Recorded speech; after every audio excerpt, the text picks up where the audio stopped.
The journey towards living the life that you have always dreamed of and imagined for yourself begins not only with just taking simple steps, but it's also important to be mindful of the thoughts that you are thinking on an ongoing and consistent basis. Because I believe that the most important thing is realizing that you hold so much power in the ways that you choose to use and exercise your mental attitude. Because your mind can create so much beauty in the world that you begin to see around you, or it can be used as a toxic and destructive weapon that begins to greatly determine the path that you will take in your life. So I want to explore and deconstruct the power of shifting your mindset and why it's so important for us to learn this skill and exactly how to do it. Because it may seem like something that's trivial or small or insignificant, but I personally believe that this is the most important thing to do when you are working to make major changes in your life. So I listened to a lot of Bob Proctor's materials, who is essentially a law of attraction teacher, and something so enlightening that he once said is that success is actually 95% mindset, and the other 5% involves action and strategy. So I want to talk more about how your mental landscape is really the key to exposing yourself to new possibilities, experiencing transformation, and ultimately finding peace and contentment within yourself in all areas of your life. So I'll talk a little bit about my own personal experiences and my own story. And just to know, one thing about me is that I can either be a force to be reckoned with, or I can sometimes become my own worst enemy. Because I've always considered myself to be a little shy and introverted. And I think that people would often underestimate me because of this. And just even through some of the darkest moments or the darkest times in my life, I realized that my mind will sometimes get the best of me.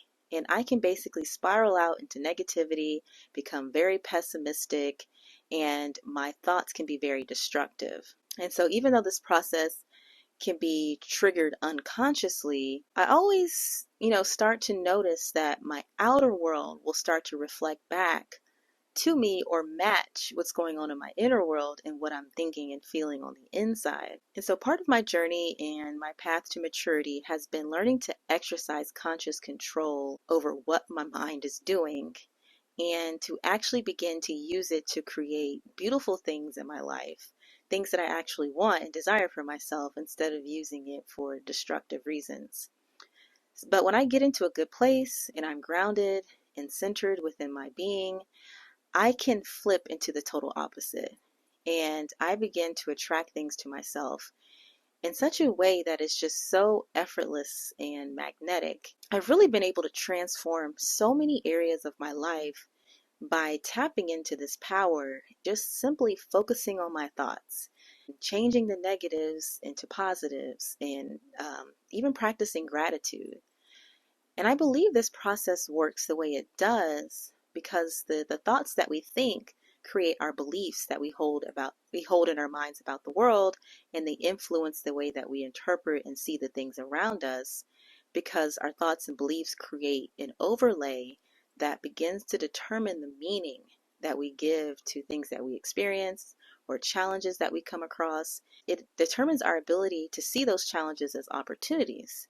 Because if we believe that we are capable of overcoming anything that life throws our way, or we can find solutions to things, and we see ourselves as strong and determined and capable, and that we actually add something of value to the world, the things around us will start to reflect that back to us. So take some time to really, really be conscious of what are some of your limiting thoughts that you are thinking and believing on a daily basis. And how can you start to change your mindset and develop some self-awareness? Because it's about recognizing the patterns of thoughts that we hold that are, directing and guiding our lives, and then actively choosing to adopt more constructive ones. This process can be broken down into manageable steps, such as identifying the beliefs, challenging these beliefs to ask if they're even true, and giving ourselves new evidence, and then cultivating gratitude and positivity. Because we can think of our minds as a garden,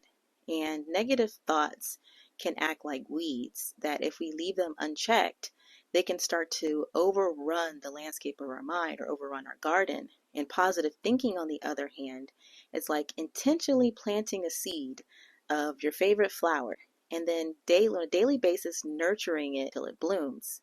So just as you would tend to a garden or a plant, you must do the same with yourself and tend to your thoughts and work through the process of weeding out the negativity and nurturing the positive. Now, I invite you to pause for a second and just reflect.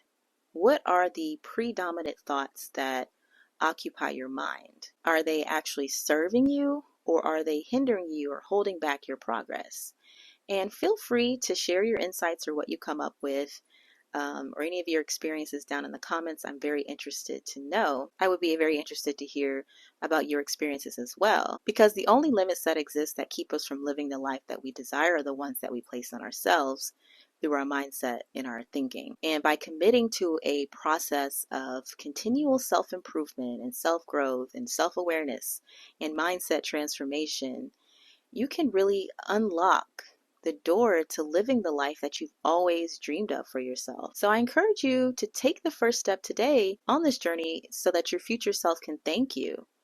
And know that you're not alone in this process. The path to changing your mindset is one that myself and many, many others have walked down and continue to walk down. And so it's a road that's paved with stories of those who have transformed their lives by transforming their thoughts. So let these stories inspire you, and let your own story be an inspiration to others as well, because you can create the life that you've always dreamed of for yourself. But that life begins with changing your mind. Thank you so much for watching this video. I hope that this was inspiring or helpful in one way or the other.